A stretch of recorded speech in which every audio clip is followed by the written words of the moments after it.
Hi everybody. In this video, I would like to give the final tips right before the examination, and the topic is the writing section tips. We have three parts in the English as second language, and we combine these tips, not speaking individually about each part. I hope you've already done it several times, but giving the outline of the things not to forget on writing and when you've done it. So let's get on with it. Tip number one is that each part has its genre conventions. So we have three parts, we have letter, we have report, we have article, and a summary.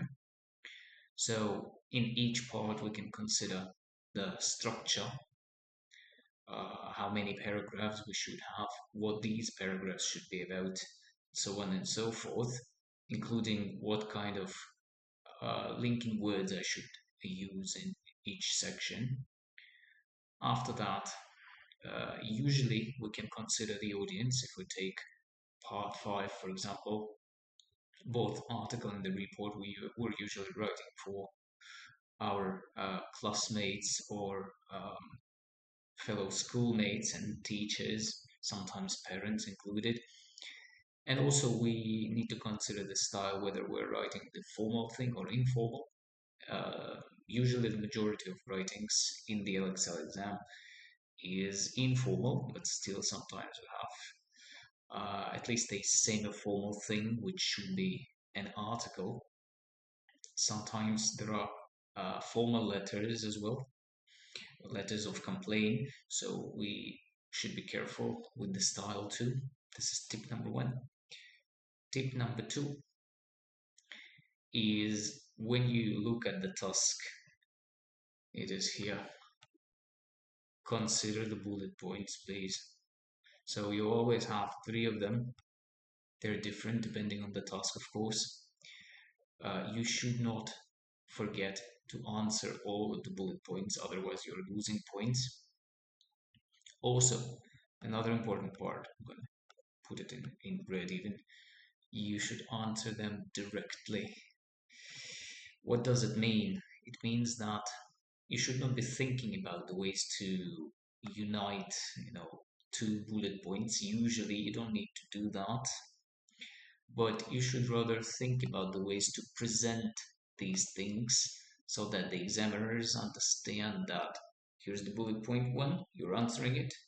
Here in particular, it is taken from part 5. Nowadays, there's give 3 something, then 2 something, and then your prediction. So usually it is 3, description of something, and then 2, possibly, reasons, and so on and so forth. So overall, you need to present 5 things here, say. So you cannot but use the bullet, discourse markers to unite these.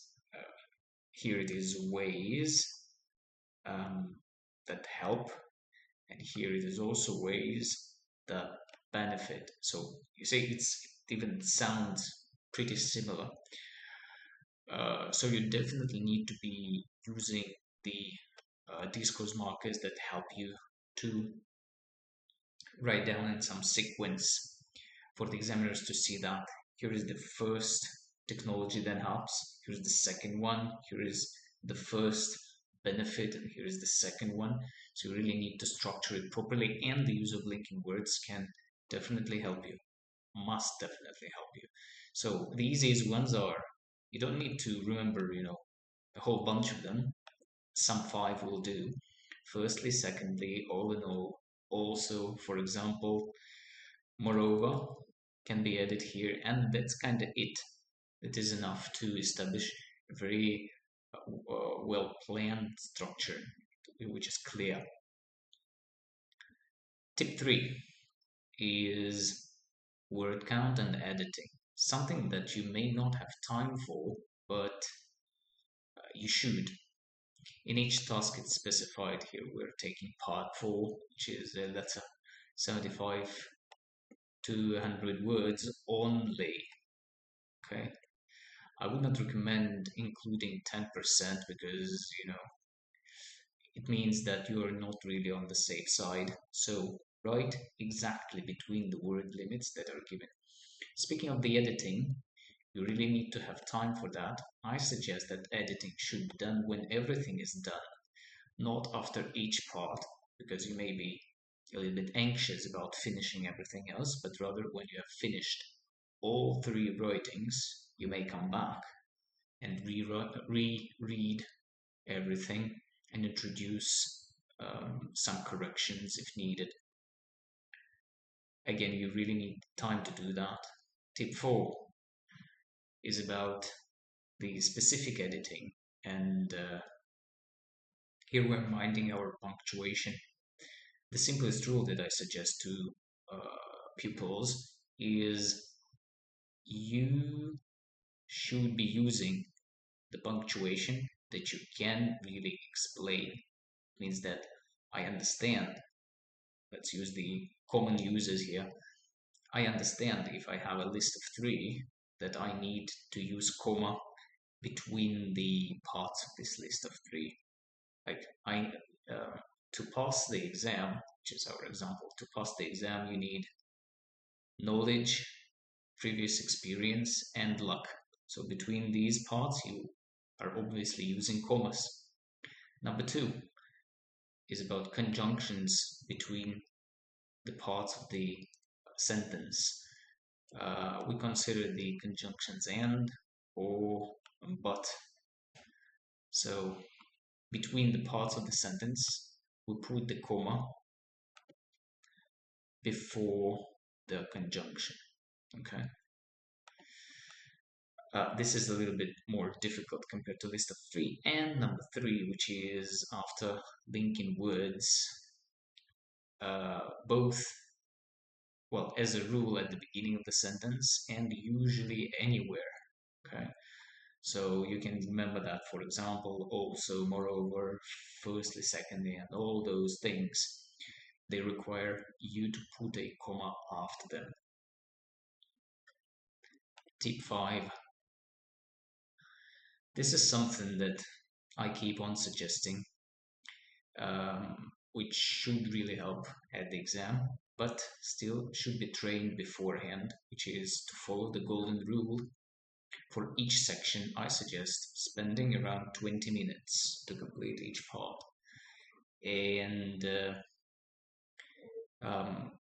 which means that if you're saving some time, then after that you will have some extra time to introduce corrections, to edit, to reread, and to find your mistakes, to check the bullet points, to do everything, but in the period of time which you have already saved for yourself.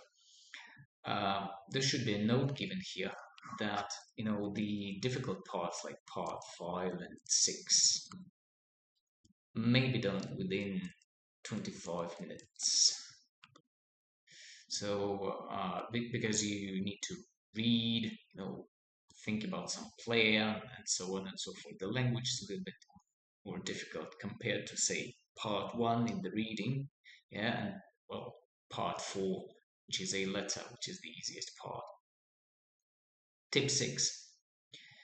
We should, and it's again my suggestion, change the order in which you complete the tasks. We include both parts here, the reading and the writing. This is very, very personal, so you really need to think and test the order yourself. But I have 2 suggestions which, in my take, present the most useful